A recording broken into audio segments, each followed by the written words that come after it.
can't touch this. You can't touch this. You can't touch this. You can't touch this.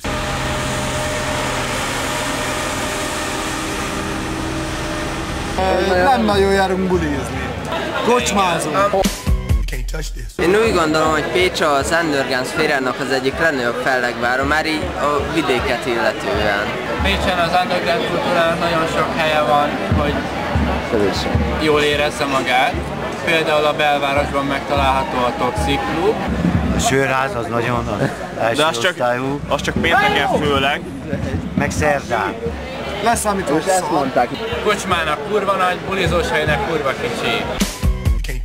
Itt Pécsen nagyon-nagyon sok tehetséges zenekar van, akik még szerintem sokra viszik így magyar viszonylatba. A Triton nevű egész jó zenekar, akik feldolgozásokat játszanak. Leszámítva ezt mondták. Szórakozási lehetőség az, hogy kasztosították a rendszert. Van diszkós, alternatív, meg egy kis rocker krém. Hip-hop, meg reggae. Alternatív ide kijön, meg elmegy ilyen fesztiválokra, jó van. Nem, fölrakod YouTube-ra, nem nyilatkozik. Diszkós az el van, mint a befőtt.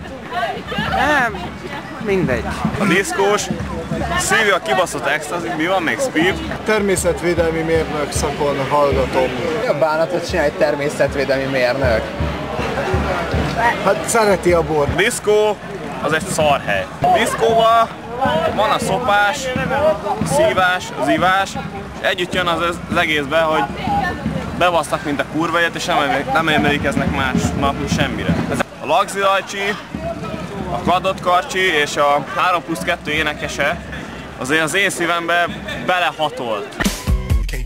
A mulatos részlegre sorolnám magam, direkt hoztam egy mulatos 2 darab második számú CD-jét, MP3, telem a számmal. A legjobb hely az Univ, de arra majd kitérek kicsit később. Ajánlani.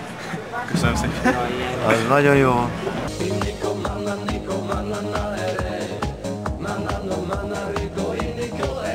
Kozsó, hát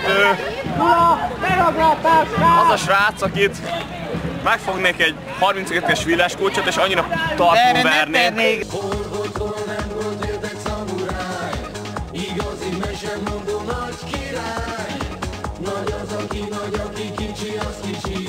Engem nem érdekel a teázója, az első dolgom, hogy 95-ös repcsi benzin, bocsánat, 185-ös repcsi benzinnel felgyújtanám, amit pogányba vettem, 460 forintért, az oktán száma 108.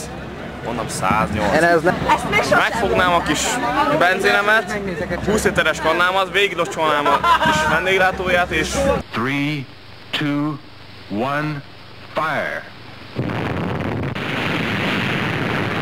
Nem próbálsz, azt nem tudod. Milyen érzés 3 karbis pályavarburga gyorsulni? Na milyen? Nem tudod elmondani. Légy szíves, gyere nem vissza. tudod. Fogalmat sincs, mert nem próbál. Olaszország megnyeri az EB-t. Az Orbán tornyán kormány mindent megtesz arra a lehetőségre, hogy a magyar koalíciós pártot megalakítjuk, és csak annyit szeretnék mondani, hogy Orbán Viktor kapja be. Emlékszel, mit mondtak nekünk az...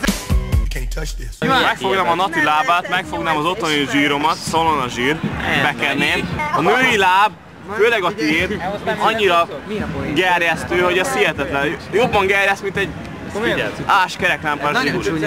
Hajrá Olaszország, ez a lényeg. Hajrá Oroszország, mert hogy gyártották a zsigulit. 1969-ben megvették az olaszoktól, Olaszország? Az olaszoktól a licencet.